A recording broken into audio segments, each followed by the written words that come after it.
दोस्तों, कल्पना करो, एक ऐसा दानव जिसके सामने इंद्र का स्वर्ग भी झुक गया। तीनों लोग कांप उठे, देवता रोने लगे। लेकिन उसकी मौत हुई एक औरत के सतीत्व से। नाम था शंखचूड़। प्यार, वरदान, धोखा, महायुद्ध और भगवान शिव का सबसे क्रूर प्रहार। ये कहानी तुम्हारा मन हिला देगी। तो लाइक करो, सब्सक्राइब करो, बेल आइकन दबाओ और चलो शुरू करते हैं शंखचूड़ की पूरी अनसुनी दास्तां। पुराने जमाने में दानव राजा दंभ थे। वे बड़े विष्णु भक्त। सालों तपस्या की। भगवान विष्णु प्रसन्न हुए। वर मांगा, ऐसा पुत्र दो जो अजेय हो। वरदान मिला।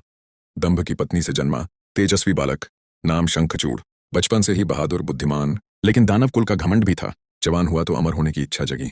पुष्कर तीर्थ गया, ब्रह्मा जी की हजारों साल तपस्या की। ब्रह्मा प्रसन्न। वर मांगा, कोई देवता मुझे न मार सके और मेरे सिर का शंख मेरी रक्षा करे। ब्रह्मा बोले, तथास्तु, लेकिन तुम्हारी पत्नी का पतिव्रत धर्म ही तुम्हारी असली ढाल बनेगा। बद्रिकाश्रम जाओ, वहां तुलसी से विवाह करो। शंखचूड़ बद्रिकाश्रम पहुंचा। वहां तुलसी, वृंदा, विष्णु भक्ति में लीन थी। दोनों का मिलन हुआ, प्रेम हुआ। ब्रह्मा की इच्छा से विवाह हो गया। तुलसी का पतिव्रत बल इतना प्रबल की शंखचूड़ हर युद्ध में जीतने लगा। दैत्य सेना लेकर देवताओं पर चढ़ाई की। इंद्र का स्वर्ग छीन लिया। तीनों लोकों पर राज करने लगा। देवता परेशान भगवान शिव के पास गए। हे महादेव, बचाओ। शिव ने गणचित्र रथ को दूत बनाकर भेजा।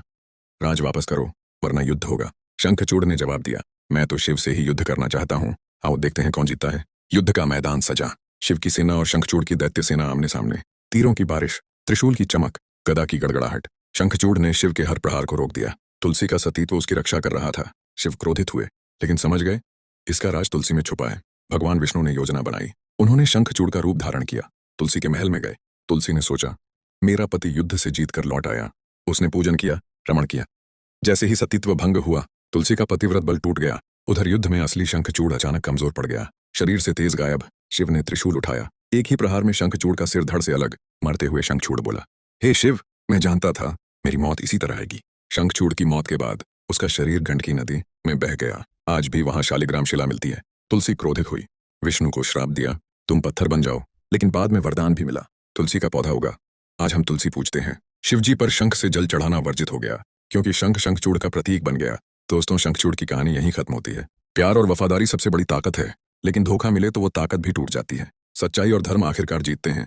कैसी लगी कहानी कमेंट में बताओ। शंखचूड़ सही था या गलत? अगली वीडियो में जलंधर असुर की कहानी लाऊंगा। लाइक, शेयर, सब्सक्राइब जरूर करना। जय भोलेनाथ, जय श्री हरि।